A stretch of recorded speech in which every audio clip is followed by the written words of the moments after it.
व्यक्ति को किसी दिन भोजन न मिले तो उसका काम एक समय के लिए चल सकता है, बिना भोजन के वह रह सकता है।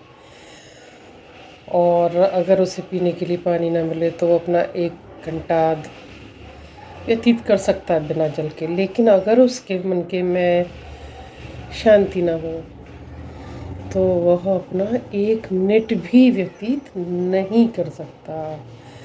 इतनी महत्वपूर्ण है शांति। तो हमारे आसपास का वातावरण शांत हो, ये तो आवश्यक है ही, और उससे भी कहीं अधिक आवश्यक है हमारे मन की शांति।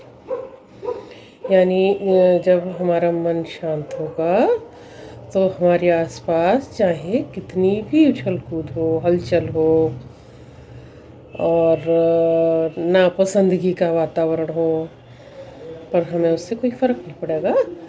वो सब बाहर ही बाहर है, हमारे चारों तरफ होगा, पर हमारे मन में शांति होने से हम उसको ज़्यादा उसकी परवाह नहीं करेंगे, केयर नहीं करेंगे, हमें ज़्यादा फ़र्क नहीं पड़ेगा। क्यों? क्योंकि हमारा मन शांत है।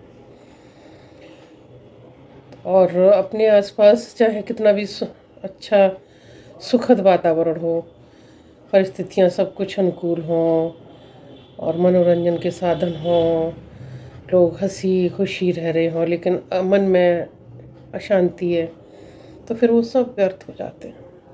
इसलिए मन की शांति बहुत आवश्यक है। अभी 2 प्रकार से मिलती है। पहली तो आप ऐसे कार्य करें जिसने करके आपको सुखद अनुभव हो और आप अपने आप को शांत अनुभव करें। दूसरा, आप ध्यान करें। आप ध्यान करेंगे तो उसके अभ्यास से धीरे धीरे आप के मन की दशा शांत होती जाएगी और फिर बाहरी प्रभावों से आप किसी भी प्रकार से प्रभावित नहीं होंगे।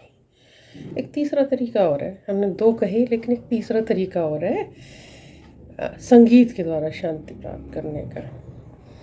तो देखिए, वैज्ञानिक रूप से बिल्कुल सिद्ध हो चुका है कि संगीत का हमारे मन और मस्तिष्क दोनों पर इतना गहरा प्रभाव पड़ता है कि हम उससे छूते नहीं रह सकते।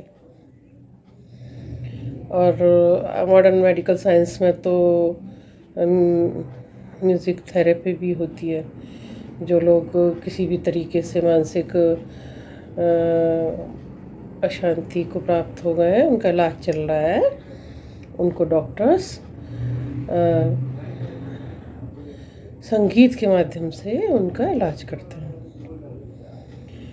तो उनको सामवेद सुनाया जाता है या और अलग तरह के कोई जो भी उस उद्देश्य के लिए बनाए हुए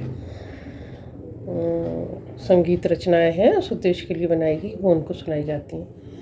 अब भारतीय वैदिक संस्कृति में तो भारत में प्राचीन काल से ही संगीत हमारे जीवन का एक अभिन्न अंग है। भगवान की पूजा प्रार्थना बिना संगीत के संपन्न नहीं होती और प्रकृति से इस पूरे ब्रह्मांड से तालमेल बिठाने के लिए संगीत का प्रयोग किया जाता है। जितने भी भक्त कवि हुए हैं, संत शिरोमणि हुए हैं, सभी ने किसी न किसी रूप में अपनी साधना में संगीत को सम्मिलित किया है। घर में कोई उत्सव या पर्व मनाया जाता है तो हम किसी न किसी रूप में संगीत का प्रयोग करते हैं। गायन, वादन, नर्तन, कीर्तन, किसी भी रूप में संगीत का प्रयोग अवश्य होता है।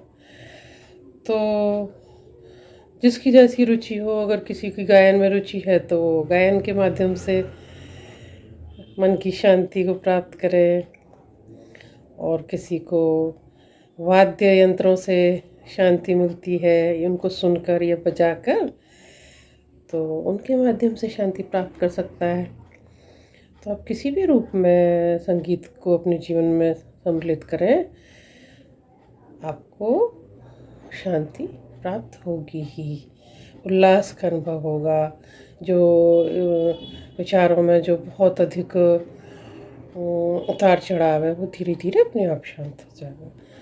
तो इसलिए बहुत आवश्यक है कि हम अपने मन को शांत करने के लिए अपनी दिनचर्या में कुछ समय के लिए संगीत अवश्य सुने या गाएं या बजाएं। ये भी एक तरीका है। तो आज के इस वीडियो में इतना ही। फिर किसी दिन और चर्चा करेंगे। तब तक के लिए आप सभी का धन्यवाद।